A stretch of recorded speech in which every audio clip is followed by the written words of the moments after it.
ನೀರು ಬಿಡಬಾರ್ದು ಅಂತ ಹೇಳಿ ರೈತರು ಹೋರಾಟ ಮಾಡ್ತಾ ಇದ್ದಾರೆ. ಹೋರಾಟ ಇವತ್ತು ಬಿಜೆಪಿ ಹೋರಾಟ ಮಾಡ್ತಾ ಇದ್ದಾರೆ. ಈಗ ಬಿಲ್ಕುಲ್ ನೀರ್ ಬಿಡಲ್ಲ ಅಂತೇಳಿ ನಮ್ಮ ಮುಖ್ಯಮಂತ್ರಿಗಳು ನೀರಾವರಿ ಸಚಿವರು ಹೇಳದ ಮೇಲೆ ಯಾಕೆ ಬಿಜೆಪಿಯವರು ಪ್ರತಿಭಟನೆ ಮಾಡ್ತಾವ್ರೆ ಗೊತ್ತಿಲ್ಲ. ನಾಳೆ ಮಾನ್ಯ ಪ್ರಧಾನ ಮಂತ್ರಿಗಳು ಮೈಸೂರಿಗೆ ಬರ್ತಾ ಇದ್ದಾರೆ. ಈ ಪ್ರತಿಭಟನೆ ಇವತ್ತು ರಾತ್ರಿ ಎಲ್ಲ ಮಾಡಿ ನಾಳೆ ಬೆಳಗ್ಗೆ ಎದ್ದು ಹೋಗಿ ಪ್ರೈಮ್ ಮಿನಿಸ್ಟರ್ ಹತ್ರ ಹೇಳಿ, ಹಿಂಗೂ ಮೈಸೂರು ಮೇಲೆ ಬರೋದ್ರಿಂದ ಅವರು ಫ್ಲೈಟು ಹೆಲಿಕಾಪ್ಟರ್ ಓಡಾಡೋದ್ರಿಂದ ಕಾಣಬಹುದು ನಮ್ಮ ಪರಿಸ್ಥಿತಿ. ಇವರು ಬಿಜೆಪಿಯವರು ಇಲ್ಲಿ ಬಂದು ಪ್ರತಿಭಟನೆ ಮಾಡೋದ್ರಿಂದ ಉಪಯೋಗ ಇಲ್ಲ. ನೀರು ಬಿಟ್ಟಿದ್ರೆ ಪ್ರತಿಭಟನೆ ಮಾಡಿದ್ರೆ ಅದಕ್ಕೊಂದು ಬೆಲೆ ಇರ್ತಾ ಇತ್ತು. ನೀರು ಬಿಡಲ್ಲ ಅಂತ ಅಂದಮೇಲೆ ರಾಜಕೀಯ ಲಾಭ ಪಡ್ಕೊಳ್ಳೋಕ್ಕೋಸ್ಕರ ಬಂದು ಪ್ರತಿಭಟನೆ ಮಾಡೋ ಬದಲು ಪ್ರೈಮ್ ಮಿನಿಸ್ಟರ್ ಬರ್ತಾರಲ್ಲ, ಅವ್ರಿಗೋಗಿ ಮನವರಿಕೆ ಮಾಡಿಕೊಡ್ಲಿ, ನಮ್ಗೆ ನೀರಿಲ್ಲ, ನಿಮ್ಮ ಅಧಿಕಾರಿಗಳಿಗೆ ಕಾವೇರಿ ನಿಯಂತ್ರಣ ಪ್ರಾಧಿಕಾರದ ಅಧಿಕಾರಿಗಳಿಗೆ ಹೇಳಿ, ಅಲ್ಲಿ ನಾನು ಹೋಗಿದ್ದೆ ಕರ್ನಾಟಕಕ್ಕೆ ನೀರಿಲ್ಲ, ನೀವು ಈ ಥರ ಆರ್ಡರ್ ಮಾಡೋದು ಸರಿಯಲ್ಲ ಅಂತ ಹೇಳಿ ಪ್ರೈಮ್ ಮಿನಿಸ್ಟ್ರಿಗೆ ಮನವರಿಕೆ ಮಾಡಿಕೊಡ್ಲಿ ಬಿಜೆಪಿಯವರು. ಪ್ರೈಮ್ ಮಿನಿಸ್ಟರ್ ನಮ್ಮ ಕರ್ನಾಟಕಕ್ಕೆ ಒಳ್ಳೇದು ಮಾಡಲಿ. ಮೇಕೆದಾಟುದು ನಿನ್ನೆ DPRನ ವಾಪಸ್ ಕಳಿಸಿದ್ದಾರೆ, ಅದಕ್ಕೆ ಗಮನ ಹರಿಸ್ಲಿ. ಕೇಂದ್ರ ಸರ್ಕಾರ ಕರ್ನಾಟಕಕ್ಕೆ ಕಿರುಕುಳ ಕೊಡೋದನ್ನು ಬಿಟ್ಟು ನಾವು ಒಕ್ಕೂಟ ವ್ಯವಸ್ಥೆ ಒಳಗಡೆ ಇದ್ದೀವಿ. ಕರ್ನಾಟಕನೂ ಒಂದು ರಾಜ್ಯ, ತಮಿಳುನಾಡು ಮಾತ್ರ ಅಲ್ಲ. ಅದರಿಂದ DK ಶಿವಕುಮಾರ್ ಒಬ್ಬರು ಮುಖ್ಯಮಂತ್ರಿನೇ, ವಿಜಯ್ ಮಾತ್ರ ಮುಖ್ಯಮಂತ್ರಿ ಅಲ್ಲ. ಬಿಜೆಪಿಯವರು ಈ ದೊಂಬರಾಟ, ಈ ನಾಟಕಗಳ ಆಡೋದನ್ನು ಬಿಟ್ಟು ನೀರು ನಿಲ್ಲಿಸಿದ್ದೀವಿ, ನೀರು ಬಿಡಲ್ಲ ಅಂದ್ರೂ ಬಂದು ಪ್ರತಿಭಟನೆ ಮಾಡಿ ಸುಮ್ಮನೆ ರಾಜಕೀಯ ಲಾಭ ಪಡೆಯೋದು ಬಿಟ್ಟು ವ್ಯವಸ್ಥಿತವಾಗಿ ಭಾನುವಾರ ಕರೆದಿರೋ ಸರ್ವ ಪಕ್ಷಗಳ ಸಭೆಯಲ್ಲಿ ನೀವೇನು ಮಂಡಿಸ್ತೀರಾ ಮಂಡಿಸಿ. ಇಲ್ಲಿ ಬಂದು ಸುಮ್ಮನೆ ರಾಜಕೀಯ ಲಾಭಕ್ಕೋಸ್ಕರ ಯಾಕೆ ಮಾಡ್ತಾ ಇದ್ದೀರಾ? ಸರ್ಕಾರದ ನಡೆ ಏನು ಸರ್? ಈಗ ನೀರು ಯಾವುದೇ ಕಾರಣಕ್ಕೂ ನಮ್ಮ ಹತ್ರ ನೀರಿಲ್ಲ, ನೀರು ಬಿಡಲ್ಲ ಅಂತ ಹೇಳಿ ನನ್ನ ಸ್ಟ್ಯಾಂಡ್ ತಗೊಂಡಾಗಿದೆ. ನೋಡೋಣ ಸುಪ್ರೀಂ ಕೋರ್ಟ್ಗೆ ಹೋಗ್ಬೇಕಾ, ಏನು ಮಾಡ್ತಾರೆ ಅನ್ನೋದನ್ನ ಭಾನುವಾರ ಸರ್ವ ಪಕ್ಷಗಳ ಸಭೆಯಲ್ಲಿ ಮುಖ್ಯಮಂತ್ರಿಗಳು ಮತ್ತೆ ಸಂಬಂಧಪಟ್ಟ ಸಚಿವರು, ಅಧಿಕಾರಿಗಳು ಇದರ ಬಗ್ಗೆ ಗಮನ ಹರಿಸ್ತಾರೆ. ಈಗ ರೈತರು ನಮ್ಮ ಮಂಡ್ಯ ಎಲ್ಲ ಕನ್ನಡ ಪರ ಹೋರಾಟಗಾರರು ಮತ್ತು ರೈತರಲ್ಲಿ ಮನವಿ, ನಿಮ್ಮ ಕಳಕಳಿ, ನೀವು ನಾಡಿಗೆ ರೈತರ ಪರ ಇಟ್ಟಿರುವಂಥ ಒಂದು ಏನೋ ಕಳಕಳಿಗೆ ನಾನು ಭಾಳ ಅಭಾರಿಯಾಗಿದ್ದೇನೆ. ದಯವಿಟ್ಟು ಒಂದು ಸಾಂಕೇತಿಕ ಪ್ರತಿಭಟನೆ ಮಾಮೂಲಿ ವಿಶ್ವೇಶ್ವರಯ್ಯ ಸ್ಟ್ಯಾಚು ಮುಂದೆ ಮಾಡಿ ರಸ್ತೆಗಳನ್ನು ಬಂದ್ ಮಾಡಬೇಡಿ, ರಸ್ತೆಗಳಲ್ಲಿ ಟೈರ್ ಸುರಬೇಡಿ.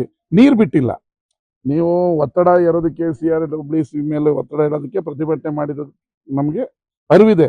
ಆದರೆ ನೀವೇನೇ ಪ್ರತಿಭಟನೆ ಮಾಡಿದ್ರು ಅವ್ರು ಕೊಡೋವಂಥ ಆರ್ಡ್ರೇ ಕೊಟ್ಟಿದ್ದಾರೆ. ಈಗ ನಾವಂತೂ ನೀರು ಬಿಡಲ್ಲ ಅಂತ ಬಿಲ್ಕುಲ್ ಮಾಡಿದ್ದೇವೆ. ಮತ್ತು ನಿಮ್ಮನ್ನು ಯಾರಿಗೋ ದಾರಿ ತಪ್ಪಿಸ್ತಾ ಇದ್ದಾರೆ. ಈಗ ನದಿಯಲ್ಲಿ 500 ಕ್ಯೂಸೆಕ್ಸ್ ನಾವು ಬೇಡ ಅಂದ್ರೂ ಕೂಡ ಪ್ರಾಣಿ ಪಕ್ಷಿಗಳ ನೀರಿಗೋಸ್ಕರ ಅದು ಹರಿತಾ ಇರುತ್ತೆ ಯಾವಾಗ್ಲೂ. ಇಲ್ಲ ಅಲ್ಲಿ ಡ್ರೈ ಆಗೋದ್ರೆ ಕಾಡಲ್ಲಿ ನೀರು ಬಿಟ್ಟಿಲ್ಲ. ನೀರು ಬಿಟ್ಟಿದ್ರೆ ಯಾಕೆ ನಾವ್ಯಾಕೆ CWC ಮುಂದೆ ಹೋಗಿ ಕೇಳ್ಕೋಬೇಕಾಗಿತ್ತು? ನೀರು ಬಿಡೋದು ಇಲ್ಲ, ನೀರಿಲ್ಲ.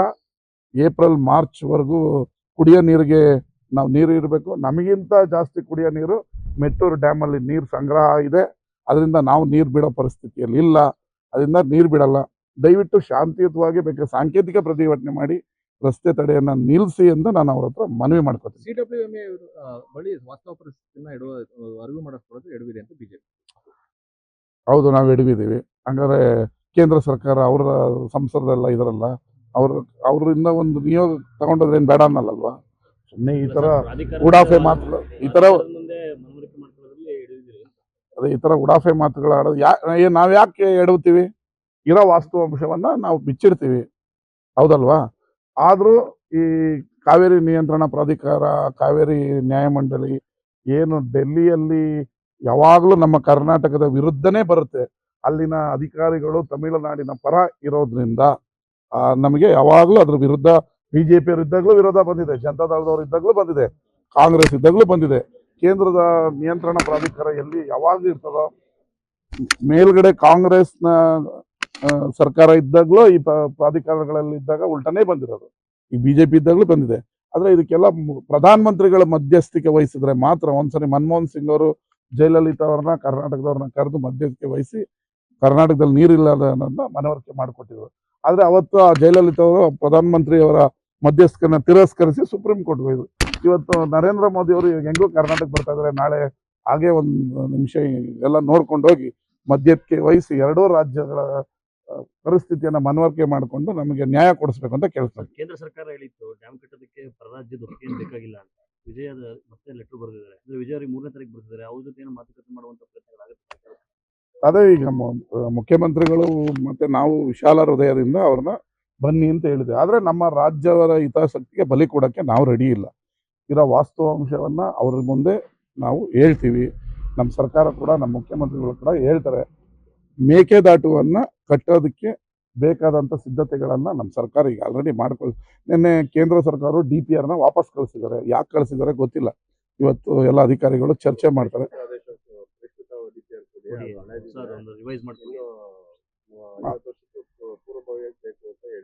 ಆಯ್ತು, ಓಕೆ, ಅದನ್ನು ನಮ್ಮ ಸರ್ಕಾರ ನೋಡ್ಕೊಳುತ್ತೆ. ಪರಿಷ್ಕೃತ DPR ಕೊಡ್ತೀವಿ. ವಿಜಯ್ ಅವ್ರು ಬಂದಾಗಲೂ ಕೂಡ ಮನವರಿಕೆ ಮಾಡಿಕೊಡ್ತೀವಿ. ನಾವು ನಮ್ಮಲ್ಲಿ ನೀರಿಲ್ಲ, ನಮ್ಮ ಮುಖ್ಯಮಂತ್ರಿ ಆಲ್ರೆಡಿ ಹೆಲಿಕಾಪ್ಟ್ರಲ್ಲಿ ಕರ್ಕೊಂಡೋಗಿ ತೋರಿಸ್ತೀವಿ ಅಂತ ಹೇಳಿದ್ದೀವಿ. ನೋಡೋಣ, ಅವರು 3ನೇ ತಾರೀಕು ಬಂದ್ಮೇಲೆ ಏನೇನು ಆಗ್ತದೆ ಅಂತ ನೋಡೋಣ. ಈಗ ಪ್ರಧಾನಿ ಅವರು ನಾಳೆ ಮೈಸೂರಿಗೆ ಬರ್ತಾವ್ರಲ್ಲ, ಅವ್ರನ್ನ ವೈಮಾನಿಕ ಸಮೀಕ್ಷೆ ಮಾಡಿ ಅಂದ್ರೆ KRS ಸ್ಥಿತಿ ರೀ ಅಂತಂದ್ರೆ ಮನವಿ ಮಾಡ್ತೀರಾ? ಮನವಿ ಮೀಡಿಯಾ ಮುಖಾಂತರ ಮಾಡಬಹುದು. ನಾಳೆ ಬರೋದಕ್ಕೆ ಈಗಲೇ ನಾವು ಅಪಾಯಿಂಟ್ಮೆಂಟ್ ಕೊಡಿ ಅಂದರೆ ಪ್ರಧಾನಮಂತ್ರಿ ಆಫೀಸಿಂದ ಕೊಡಲ್ಲ. ಇರೋ ವಾಸ್ತವಾಂಶ ಮಾತಾಡೋಣ. ನಾವು ಸುಮ್ಮನೆ ಯಾರೋ ಮಂತ್ರಿ ಬಂದವ್ರನ್ನ ಹೋಗಿ ಏರ್ಪೋರ್ಟಲ್ಲಿ ಭೇಟಿ ಮಾಡಿ ಕೊಡ್ತೀವಿ ಅನ್ನೋ ಥರ ನಾವು ಏನೋ ಮಾತಾಡೋದಕ್ಕಾಗಲ್ಲ. ಪ್ರಧಾನಮಂತ್ರಿಗಳು ಈ ಪರಿಸ್ಥಿತಿಯಲ್ಲಿ ನಮ್ಮ ಮುಖ್ಯಮಂತ್ರಿಗಳಿಗೆ ನಾನು ಈ ಮಧ್ಯಾಹ್ನ ಹೋದ್ಮೇಲೆ ಮನವಿ ಮಾಡ್ತೀವಿ. ನೀವು ಹೆಂಗೋ ಬರಮಾಡ್ಕೊಳ್ಳೋದಕ್ಕೆ ನೀವೇ ಇರ್ತೀರಲ್ಲ, ನೀವು ಸಂದರ್ಭ ಸಿಕ್ಕಿದ್ರೆ ಅವ್ರಿಗೆ ಕಾವೇರಿ ವಿಚಾರನ ಮನವರಿಕೆ ಮಾಡಿಕೊಡಿ ಅಂತ ನಾನು ಮುಖ್ಯಮಂತ್ರಿಗಳಿಗೆ ಹೇಳ್ತೀನಿ. ಆದರೆ BJP-ಅವ್ರಿಗೆ ಅದು ಅನುಕೂಲ ಇದೆ. ಅವ್ರ ಪ್ರೈಮ್ ಮಿನಿಸ್ಟರ್ ಬಂದಾಗ ಲೈನ್ ಅಪ್ ಅಲ್ಲಿ ರೋಸ್ ಕೊಡೋದು, ಹಾರ ಕೊಡೋದು ಇರ್ತದಲ್ಲ, ಅವಾಗ ಹೇಳಲಿ ಅಂತ ನಾವು ಹೇಳೋದು. ಎಲ್ಲ ಸರ್ಕಾರಗಳಿದ್ದಾಗಲೂ ಇಂಥದ್ದೇ ಪರಿಸ್ಥಿತಿ ಎದುರಿಸಿರ್ತಾರೆ.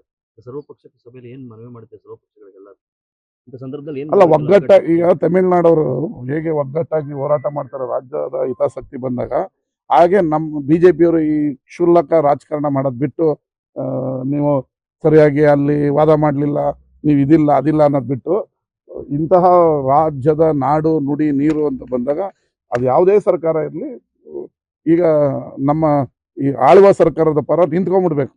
ಸರ್, ನಿಮಗೆ ನಾವೆಲ್ಲ ಬೆಂಬಲ ಕೊಡ್ತೀವಿ, ನಮ್ಮ ನೀರನ್ನ ಉಳಿಸಿ ಅನ್ನೋ ಥರ ನಿಲ್ಕೋಬೇಕು. ಈ ಥರ ಕ್ಷುಲ್ಲಕ ರಾಜಕಾರಣ ಇಂತಹ ಸಂದಿಗ್ಧ ಪರಿಸ್ಥಿತಿಲಿ ಮಾಡಬಾರ್ದು. ರಾಜಕೀಯ ಲಾಭ ಮತ್ತೇನು? ಈಗ ಭಾನುವಾರ ಸರ್ವ ಪಕ್ಷಗಳ ಸಭೆ ಕರೆದಿದ್ದೀವಿ ಅಂದಾಗ, ಈಗ ಡ್ಯಾಮ್ಗೆ ಹೋಗ್ತೀವಿ, ನೋಡ್ತೀವಿ, ಅಲ್ಲಿ ಪ್ರತಿಭಟನೆ ಮಾಡ್ತೀವಿ ಅಂದ್ರೆ ರಾಜಕೀಯ ಲಾಭಕ್ಕೋಸ್ಕರನೇ ಮಾಡ್ತಾ ಇರೋದು ಅಲ್ವಾ? ಭಾನುವಾರ ಹೇಳಲಿ, ಸರ್ವ ಪಕ್ಷಗಳ ಸಭೆಯಲ್ಲಿ ಹೇಳಲಿ. ಮಾಡಿಲ್ಲ. ಮತ್ತೊಂದೆಡೆ ಸಚಿವ ಸಂಪುಟ ಹಂಗೇನಿಲ್ಲಲ್ಲ. ಒಂದು ತಿಂಗಳು ಯಡಿಯೂರಪ್ಪನವರು ಏಕಮೇವ ಜಯತೆ ಅನ್ನೋ ಥರ ಯಡಿಯೂರಪ್ಪನವ್ರು ನೆನ್ಕೊಳ್ಳಿ. ಒಂದು ತಿಂಗಳು ಯಡಿಯೂರಪ್ಪನವ್ರು ಒಬ್ಬರೇ ಮುಖ್ಯಮಂತ್ರಿ ಇದ್ರು, ಕ್ಯಾಬಿನೆಟ್ಟೇ ಇರಲಿಲ್ಲ. ಅಧಿಕಾರಿಗಳ ಜೊತೆ ಕ್ಯಾಬಿನೆಟ್ ಮಾಡ್ತಾ ಇದ್ರು. ನಮ್ಮಲ್ಲಾದ್ರೂ 14 ಜನ ಇದ್ದಾರೆ. ಅಲ್ಲಿ ಏನಾಗಿದೆ, ಕೇಂದ್ರದಲ್ಲಿ ಭಾಳ, ಲೋಕಸಭೆಯಲ್ಲಿ ಭಾಳ ವಿಚಾರಗಳು ಚರ್ಚೆಗೆ ಬಂದಿದೆ. ನಿನ್ನೆ ಮಹಿಳಾ ಬಿಲ್ ಮಂಡನೆ ಆಗಿದೆ. ಅದರಲ್ಲಿ ನಮ್ಮ ನಾಯಕರುಗಳು ಮಲ್ಲಿಕಾರ್ಜುನ್ ಖರ್ಗೆ ಅವರು, ರಾಹುಲ್ ಗಾಂಧಿ ಅವರು ಬ್ಯುಸಿ ಇದ್ದಾರೆ. ಆಯಿತು, ಮಾಡ್ತೀವಿ ಅಂತ ಹೇಳಿದ್ರು. ಬರೋವಾರ ಯಾವುದೇ ಟೆನಿಕಾಸ್ಟ್ ನಮ್ದು 13ನೇ ತಾರೀಕಿಂದ ವಿಧಾನಸಭೆ ಇದೆ. ಅದಕ್ಕೆ ಮುಂಚೆ ಅಂತೂ 100% ಆಗುತ್ತಲ್ಲ. ಸಿಎಂ ಅಗೌರವವಾಗಿ ನಡೆಸ್ಕೊಂಡಿದ್ದಾರೆ ಕಾಂಗ್ರೆಸ್ ಹೈಕಮಾಂಡ್. ಯಾವ ತರ? ಯಾರು ಹೇಳಿದ್ರು ಭೇಟಿಗೆ ಅವಕಾಶ ಸಿಕ್ಕಿಲ್ಲ ಅಂತ? ಯಾರು? BJP-ಅವ್ರಿಗೆ ಇದೇ ಟೀಕೆ ಮಾಡೋದೇ ತಾನೇ ಕೆಲಸ. ಬೇರೆ ಏನಾನ ಐತಾ ಕೆಲಸ? ಏನಾನ ಇದ್ರೆ ಹೇಳ್ಬೋದು. ಟೀಕೆ ಮಾಡೋದೇ ಕೆಲಸ ಅಲ್ವಾ? ಬರಿಗೈಲಿ ವಾಪಸ್ ಬರ್ತಾ ಇದ್ದಾರೆ. ಅದು ಏನು ಇಟ್ಕೊಂಡ್ಬರ್ಬೇಕಾಗಿತ್ತು?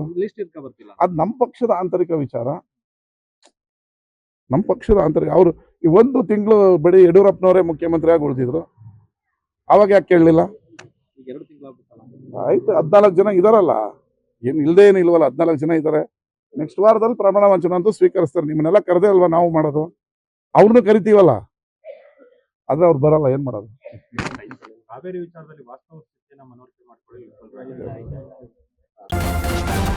ನ್ಯೂಸ್ ಫಸ್ಟ್, ನಿರ್ಭೀತಿಯಿಂದ ನಿಮ್ಮ ಪರವಾಗಿ.